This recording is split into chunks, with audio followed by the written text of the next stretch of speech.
how you got into this crazy place that you're in, where you're making bots, you're working for DigiKey, you're doing all sorts of cool stuff. What was your path into STEM like? Okay, my path. Ooh, Yeah, man. the twistier the better. Yeah, because I don't have a straightforward path into STEM. I don't know how everyone else did it, but mine was chaotic to say the least. I want to say very much so. Dude, I went to school. I did like this 4-year thing, and my path still has not been a straight line, nowhere near it. So, Yeah, but I went 4 years in school for art school. I have an illustration degree. I don't have an engineering degree, a math degree, a geometry degree, a physics degree. Any degree in the sciences I do not have or own. Yet I build robots for a living. woohoo! I love it. So More than one path. More than one path. yeah, I like to believe I carved out my own Heck very yeah. much through pain and cuts and explosions, especially the Ooh. explosion parts. Oh, I definitely want to hear about those. Oh yeah, no, because I started learning back in college because since drawing was like my full time job at that point, other than doing my side job to pay for like life in San Francisco. San Francisco is like very expensive when you're a college student. Anyway, I had to just teach myself. So like when I had spare money, I would just go and buy servos and stuff like that. Back then there was a Radio Shack. If you don't know what Radio Shack is, you're too young. But the first time I actually got to play with a servo, because I didn't know how servos worked or if a microcontroller was needed, I thought you just plugged it in and it goes.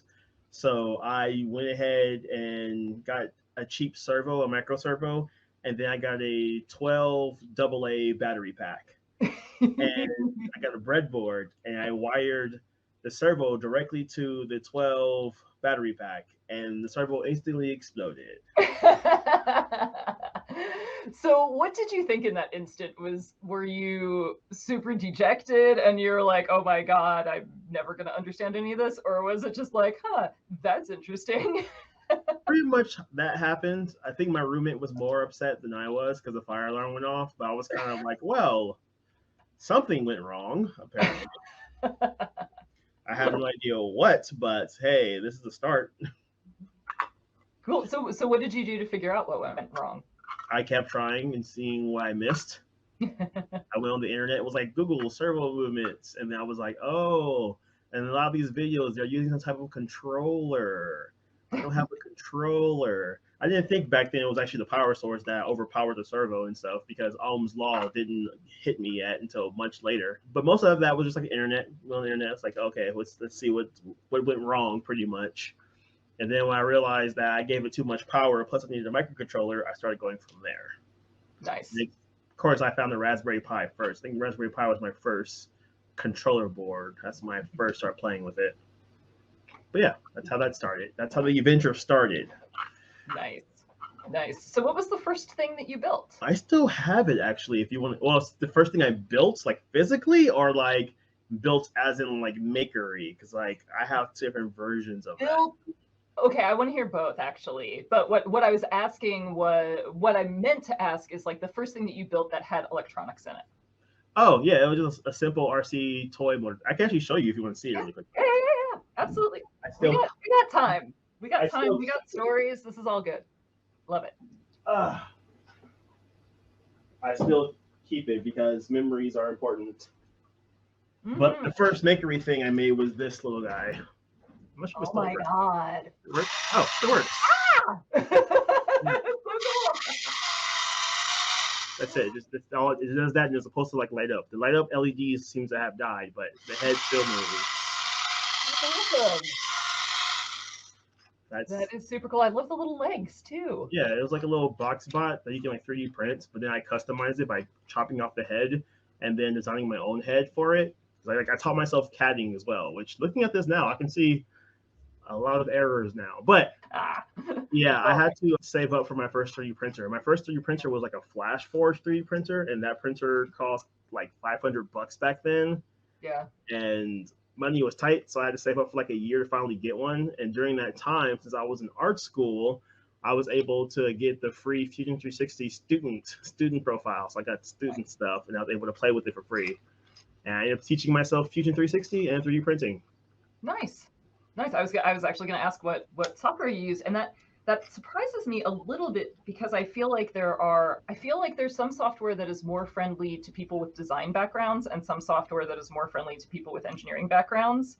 And I guess Fusion does a little bit of both though, but I think of Fusion as more of like a dimensional modeling program, whereas like I feel like things like SketchUp are a little more design friendly, where you don't have to necessarily like have your geometry set before you make something.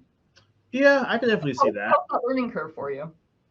Well, no. Well, the thing is that I didn't know what I was doing. So like I didn't have a pre-preference. I didn't come in with like that bias of like Yeah. being told that you needed to know this or being told to know that. Yeah. Everyone around me were artists. Like we were all drawing and doing animation and stuff like that, and some stop motion stuff. There's some stop motion students too who got to like tinker with stuff, but they never like did this type of electronic work. So I had no idea, or I didn't have anyone telling me I shouldn't use this, I should use that, or doing this or doing that. I just jumped into whatever I can get my hands on. Nice. Yeah, well, not knowing anything is how we all start. So I nothing feel like wrong with not that. knowing things, but admitting that you don't know things and not afraid to learn is like a superpower, because I didn't have anything that could be really broken, nor was I on the internet at the time to be like pushed around by internet humans. So I kind of just did my own thing of being like, oh, I want to learn how to do this. Cool. Let me just read up on it and learn how to do stuff. And since I was no one in particular, I didn't have to worry about trolls or any like discrimination thing. I was just like, hey, I'm learning to be learning. Nice. Yeah, it is nice to have like a degree of anonymity for sure. And sometimes I miss that. Yeah, yeah. Yeah, and I don't even have like the following that you do, so. With great power comes great trolls. What do you use to kill trolls? I kind of let them just sit around and fester. Like, I Yeah. don't have a problem with trolls because the fact that they're commenting is actually doing more help for me than them. And I've gotten to the point, finally, I've gotten to the point where people started randomly defending me in the comment section. So, like, I don't even have to do anything anymore. I'm just like, all right, stay there. And then someone else will see it and be like, you're an evil person. Like, right. But in a mythology sense, how do you kill trolls in a mythological sense? With They a come out sword? from under the bridge. Yeah, with a sword, right? I guess there's not like a specific thing that does them in, like, stakes with vampires and silver bullets for werewolves or something like that. There's not like, do you like catch them in a lie or something? Or I feel like you solve their riddle. You solve their riddle. Oh. Wait, I have a better riddle than all that. Who built the bridge? Did they just steal the bridge and just be like, oh, these humans built this bridge, I'm gonna hang out here now? Like, what? I think so. I think that they just dwell under bridges. Yeah. Like, y'all may want to rebrand yourself as, bridge stealers than just troll bridges.